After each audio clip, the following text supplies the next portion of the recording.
स्वागत है आपको एक बार फिर से मेरे YouTube चैनल पर। तो आज क्लास 12 के भौतिक विज्ञान अभ्यास 3 अभ्यास का नाम वैद्युत धारा में आज हम लोग पढ़ेंगे अभ्यास प्रश्नों के हल। तो एक एक प्रश्न को आपको हल करके बताया जाएगा और आप सभी विद्यार्थी इसे अपने कॉपी में नोट करते चलिएगा। तो पहला क्वेश्चन किसी कार की संचायक बैटरी का विद्युतवाहक बल 12 वोल्ट है। यदि बैटरी का आंतरिक प्रतिरोध 0.4 ओम हो तो बैटरी से ली जाने वाली अधिकतम धारा का मान क्या है। तो इस प्रश्न में क्या क्या दिया गया है सबसे पहले यहाँ नोट करेंगे। तो यहाँ लिख लेंगे हल, और हल लिखने के बाद से यहाँ नोट करेंगे। यहाँ पहला जो मान दिया गया सेल बैटरी का वैद्युतवाहक बल कितना है, 12 वोल्ट है। तो वैद्युतवाहक बल को किससे प्रदर्शित करते हैं, तो ई से प्रदर्शित करते हैं। तो ई बराबर लिखेंगे यहाँ पर 12 वोल्ट, पहला मान नोट हो जाएगा। अब उसके बाद देखेंगे दूसरा मान क्या है, आंतरिक प्रतिरोध। आंतरिक प्रतिरोध किससे प्रदर्शित करते हैं, तो आर से, स्मॉल आर से प्रदर्शित करते हैं। 0.4 जो है ओम दिया गया, इसमें आंतरिक प्रतिरोध का मान है। और उसके बाद से बैटरी में ली जाने वाले अधिकतम धारा किससे प्रदर्शित करते हैं, तो आई से प्रदर्शित करते हैं। आई बराबर जो है प्रश्नवाचक हो जाएगा, मतलब आई बराबर इसमें पूछा जा रहा है। तो याद रखिएगा अधिकतम धारा जब भी क्वेश्चन में कहा रहेगा तो अधिकतम धारा के लिए या नोट कर लेंगे, अधिकतम धारा के लिए प्रतिरोध R का मान जो होता है वह 0 होता है। याद रखेंगे अधिकतम धारा के लिए R का मान क्या होता है, 0 होता है। अब यहाँ सूत्र लिखेंगे कि सेल का वैद्युतवाहक बल क्या होता है। तो यहाँ लिख सकते हैं कि वी नो डैट, हम जानते हैं। आप सभी विद्यार्थी पढ़ चुके होंगे, आप यदि नहीं पढ़े होंगे तो प्लेलिस्ट में आल वीडियो है, इस पाठ का आल वीडियो को आप देखे होंगे तो आपको सूत्र याद होगा। सूत्र क्या है, ई बराबर होता है भी प्लस क्या होता है, आई आर होता है। सेल का वैद्युतवाहक बल का सूत्र है ई बराबर भी प्लस क्या है, आई आर होता है। इसमें किसका मान गणना करना है, तो आई का मान का गणना करना है, आई का मान को निकालना है। तो अब यहाँ भी को बदल देंगे ओम के नियम से। यहाँ लिखेंगे चूंकि और भी बराबर होता है ओम के नियम से आई आर होता है।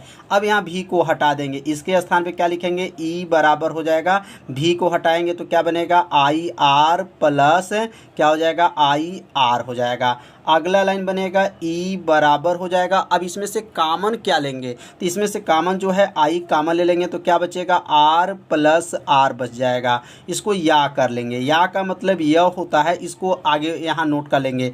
आई कोष्टक में आर प्लस क्या है, प्लस लिखेंगे आर बराबर क्या हो जाएगा, ई हो जाएगा। तो आई बराबर क्या हो जाएगा, तो आई बराबर होगा ई बटा नीचे चला जाएगा तो आर प्लस आर हो जाएगा।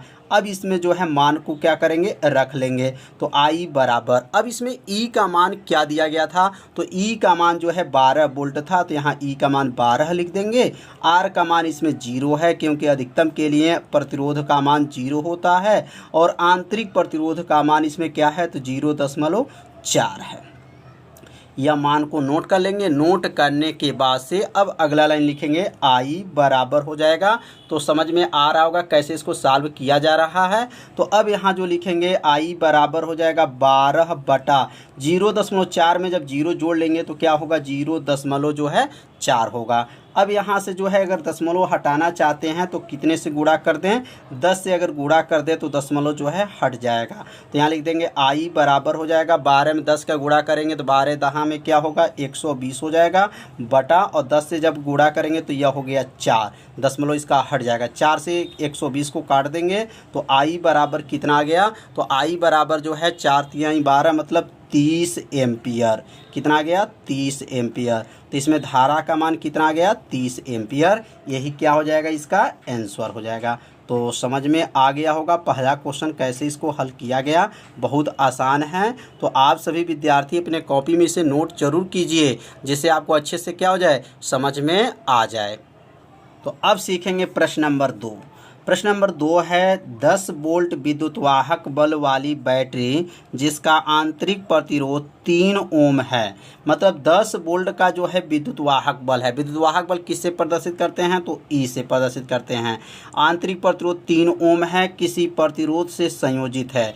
यदि परिपथ में धारा का मान कितना दिया है? 0.5 एम्पियर हो तो प्रतिरोधक का प्रतिरोध क्या है? जब परिपथ बंद हो तो सेल की टर्मिनल वोल्टता क्या होगी? तो इस प्रश्न में 2 प्रश्न पूछा गया है, तो क्रमशः हल किया जाएगा। यहाँ लिखेंगे हल, और हल लिखने में पहले देखेंगे क्वेश्चन में क्या क्या दिया गया है। तो पहला मान जो दिया गया है 10 वोल्ट जो है ई का मान दिया गया है, तो ई बराबर लिख लेंगे 10 वोल्ट है। सेल का वैद्युत वाहक बल को किससे प्रदर्शित करते हैं? ई से, तो ई बराबर जो है 10 वोल्ट हो गया। आंतरिक प्रतिरोध आर बराबर कितना दिया गया है? तो 3 जो है ओम दिया गया। इसमें 3 ओम जो है आंतरिक प्रतिरोध का मान है।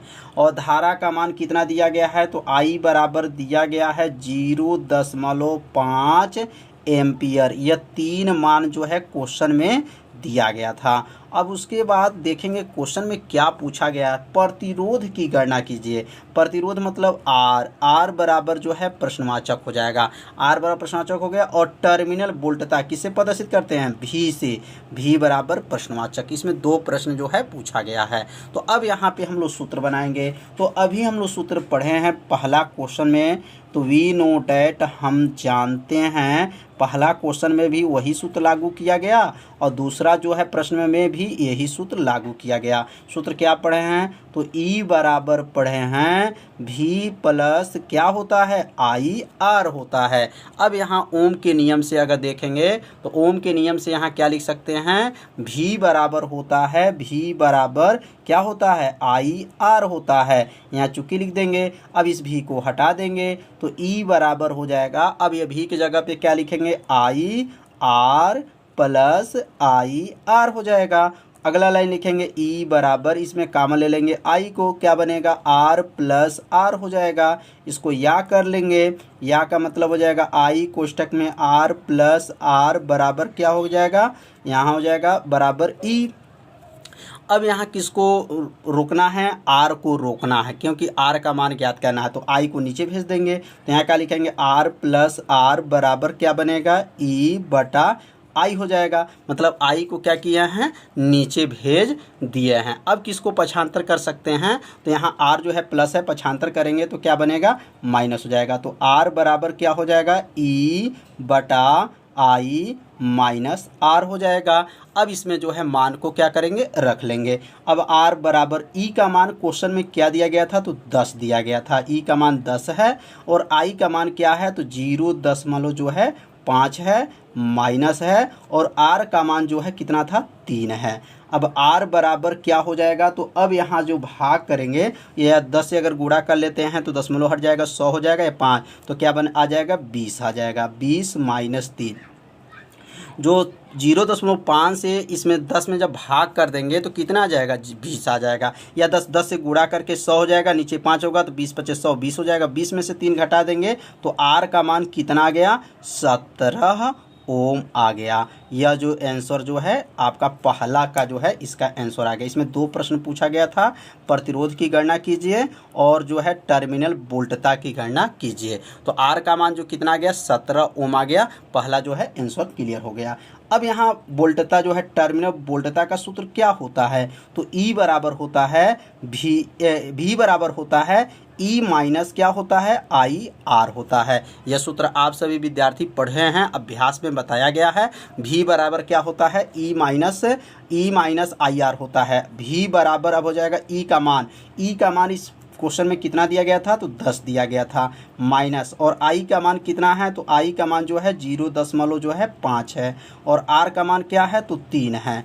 अगला लाइन बनेगा ई बराबर होगा 10 हो जाएगा, माइनस हो जाएगा 5 तिहाई 15। 5 तिहाई क्या होगा? 15 मतलब 1.5 हो जाएगा। अब 10 में से जब 1.5 को घटा देंगे तो कितना आ जाएगा? 8.5 हो जाएगा। तो 8.5 जो है वोल्ट जो आ गया, किसका मान आ गया? तो टर्मिनल वोल्टता का मान आ गया। तो समझ में आ गया होगा। इसमें दोनों क्वेश्चन को बहुत आसान विधि से बताया जा रहा है जिससे आपको अच्छे से समझ में आ जाए। तो अब सीखेंगे प्रश्न नंबर 3। तो प्रश्न नंबर 3 क्या है? 3 में 2 क्वेश्चन हैं। अब यहाँ दिया गया पहला क्वेश्चन में देखेंगे 3 का ए में 1 ओम, 2 ओम और 3 ओम 3 प्रतिरोधक श्रेणी में संयोजित है। मतलब यहाँ पे जो है 3 प्रतिरोध है, पहला 1 ओम है, दूसरा 2 ओम है, तीसरा 3 ओम है। 3 प्रतिरोधक श्रेणी में संयोजित है। प्रतिरोधों को संयोजन का कुल प्रतिरोध क्या है? इसमें कुल प्रतिरोध की गणना करना है। तो किस क्रम में है? तो श्रेणी क्रम में है। तो श्रेणी क्रम का तुल्य प्रतिरोध का सूत्र यहाँ लागू किया जाएगा, आंसर हो जाएगा। और यहाँ बी में क्या होगा? यदि प्रतिरोधक को संयोजक किसी 12 वोल्ट की बैटरी जिसका आंतरिक प्रतिरोध नगण्य है से संबंध है तो प्रत्येक प्रतिरोधक के सिरों पर वोल्टता पात ज्ञात कीजिए। मतलब यहाँ पर जो है तीनों जो प्रतिरोध है उसमें जो है वोल्टेज की गणना करना है। तो या पहले क्वेश्चन को पहले हल किया जाएगा, उसके बाद से दूसरे प्रश्न को हल किया जाएगा। तो यहाँ पे लिखेंगे हल, और हल लिखने के बाद से लिखेंगे अब यहाँ पर R1 इसमें कितना है? तो R1 बराबर जो है 1 ओम है। R1 बराबर कितना है? तो 1 ओम है। R2 बराबर कितना है? तो R2 बराबर जो है 2 ओम है। और R3 बराबर कितना है? तो R3 बराबर जो है 3 ओम है। तो यहाँ पे है R1, R2, R3, ये 3 जो है प्रतिरोध आपको दिया गया है। R1, R2, R3 किस क्रम में जुड़ा हुआ है? तो श्रेणी क्रम में। तो अब यहाँ लिख लेंगे श्रेणी क्रम में। अब यहाँ लिखेंगे श्रेणी क्रम में अगर तुल्य प्रतिरोध का सूत्र क्या होता है? तो यहाँ लिखेंगे श्रेणी क्रम में तुल्य प्रतिरोध। तो तुल्य प्रतिरोध का सूत्र आप सभी विद्यार्थी पढ़े होंगे, इसका निगमन भी कराया गया है। R बराबर होता है R1 प्लस R2 प्लस क्या होता है? R3 होता है। किस क्रम का सूत्र है? तो श्रेणी क्रम का सूत्र है। अब यहाँ R बराबर R1 का मान 1 हो गया, R2 का मान 2 हो गया, R3 का मान 3 है। 3 2 5 1 6 हो गया। R का मान कितना आ गया? 6 ओम आ गया। यही क्या हो गया? इसका आंसर हो गया। कितना आसान है। तो आप सभी विद्यार्थी समझ रहे होंगे पहला क्वेश्चन हल हो चुका। किसमें क्वेश्चन का? 3 का 1 का जो क्वेश्चन पहला जो था यह इसका आंसर आ गया। यहाँ लिख लेंगे ए का आंसर था।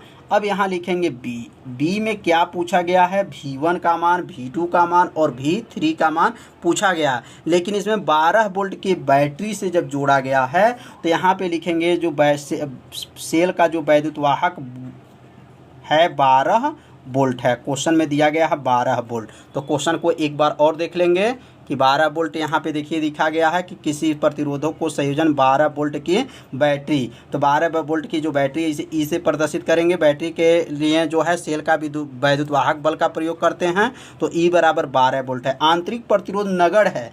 आंतरिक प्रतिरोध जब नगण्य है तो आर का मान जो है 0 हो जाएगा।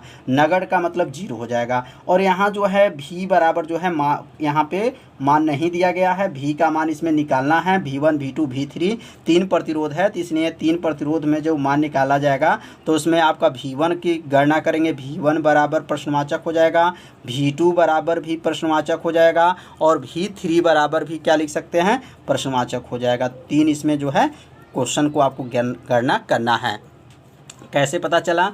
यहाँ लिखा गया वोल्टता पात मतलब यह हो गया V1, V2, V3। तो यह किस क्रम में जोड़ा गया है? तो श्रेणी क्रम में जोड़ा गया है। तो श्रेणी क्रम में धारा जो होता है क्या होता है? समान होता है। तो अब यहाँ धारा का सूत्र पहले नोट कर लेंगे। तो I बराबर जो है धारा का सूत्र होता है E बटा क्या होता है? R प्लस R होता है। तो यहाँ पे नोट करने के बाद से अब I बराबर लिखेंगे। E का मान इसमें कितना दिया गया है? तो E का मान जो है 12 वोल्ट है। और R का मान जो दिया गया है तो R का मान कितना आया है? तो 6 ओम आया है। तो 6 हो जाएगा प्लस और आंतरिक प्रतिरोध जो नगण्य है तो I बराबर कितना हो जाएगा? 12 बटा क्या हो जाएगा? 12 बटा जो है 6 हो जाएगा। 6 दूना क्या हुआ? 12। कितने बार में गया? 2 बार में गया। तो मतलब श्रेणी क्रम में जो धारा आया है वह कितना आ गया है? 2 एम्पियर आ गया। और श्रेणी क्रम में धारा क्या होता है? समान होता है। तो अब यहाँ लिखेंगे पहले प्रतिरोध में विभवांतर। यहाँ नोट कर लेंगे पहले प्रतिरोध में विभवांतर। तो पहले प्रतिरोध में विभवांतर किससे प्रदर्शित करते हैं? तो पहले प्रतिरोध में विभवांतर को V1 से प्रदर्शित करेंगे।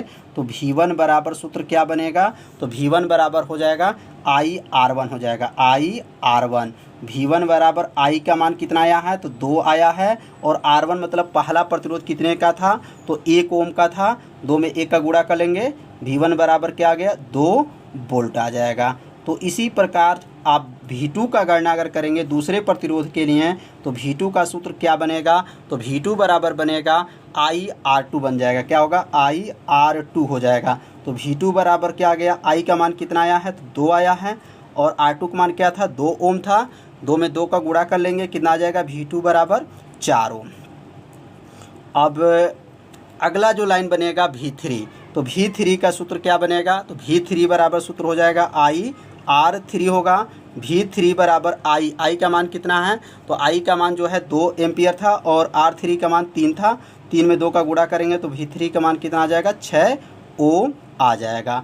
तो यह जो है 3 जो है V1 V2 V3 का मान आ गया, यह जो है V2 का मान आ गया, और यह जो मान आया है यह V1 V2 V3, यह 3 मान जो है। तो समझ में आ गया होगा कि V1 V2 V3 का मान कैसे निकला।